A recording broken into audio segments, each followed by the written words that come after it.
Ang video na ito, ay kung paano ma-recover, ang deleted video sa ating Facebook page, or sa ating main profile. Kasi may mga time, na accidentally na-delete natin ang ating mga photos, or videos. Or kahit sinadya natin na i-delete. Pero ito ay ating ma-recover, hanggang sa hindi pa natatapos ang 30 days, na duration to delete permanently. Kaya, ngayon ay magsasample ako mag-delete sa Facebook page video ko. To prove na pwede natin ma-recover, kahit na ito ay na-delete na. Kaibigan, kung hindi mo pa alam kung paano ma-recover ang na-delete na videos, or photos, in this video you will find out for sure. Just watch this short video till the end. First, punta tayo sa ating Facebook, at mag-login sa ating Facebook page. Tap, Page Profile. Then maghahanap lang ako ng video, na sample ko delete then i-restore ko din, to prove na pwede talaga ma-recover ang na-delete na photos, and videos.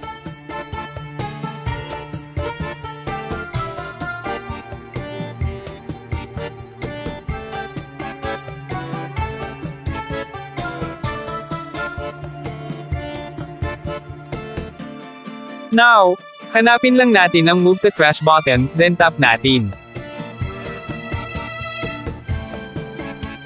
Then magpa-pop up ang ganyan. At babasahin ko na lang para sa inyo, na ang sabi, items in your trash, will be automatically deleted after 30 days. You can delete them, earlier from your trash, by going to Activity Login Settings.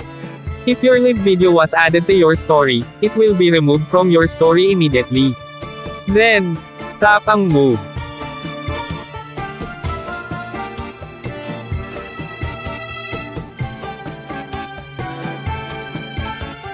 Now, puntahan na natin ang ating profile page, at hanapin sa ibaba ang Settings and Privacy, at i-tap ito.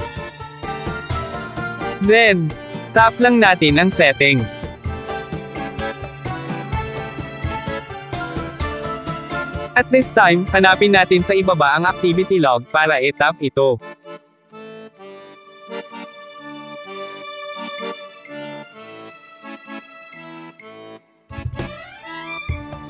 At dito na tayo mapupunta, piliin lang natin ang trash para i-tap ito.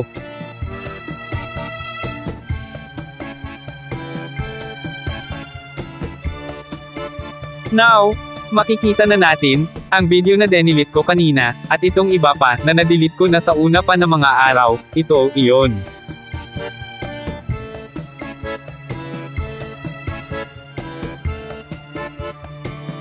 I-tap ko lang, ang video na dinilit ko kanina, then, tap restore sa ibaba para ma-recover ang video, na dinilit ko.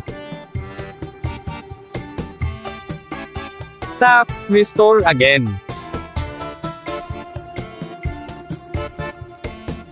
Now, makikita na natin, na nawala na, doon sa trash ang video na dinilit ko. At itong iba pa dito ay hindi ko muna i-restore, or i-delete kasi baka kailanganin ko pa iyan sa ibang araw. At kung halimbawa naman ito ay i-delete mo agad ng maaga, hihingi sa iyo ng password upang tuluyang ma-delete ng permanently.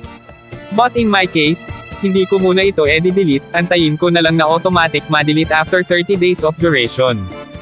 Now, kung halimbawa naman gusto natin talaga i-delete ng maaga, tap mo lang ang delete icon sa ibaba. Then, tap delete button. At ayan na, hihingi na ng password. Dahil sabi dito, na for your security, you'll need to enter your password, to take this bulk action. Kaibigan, kung may natutunan ka sa video na ito, baka po naman. Like at share para makatulong pa sa iba na hindi pa alam kung paano ma-restore ang na-delete natin ng mga photos, or videos. Hanggang sa muli, maraming salamat po.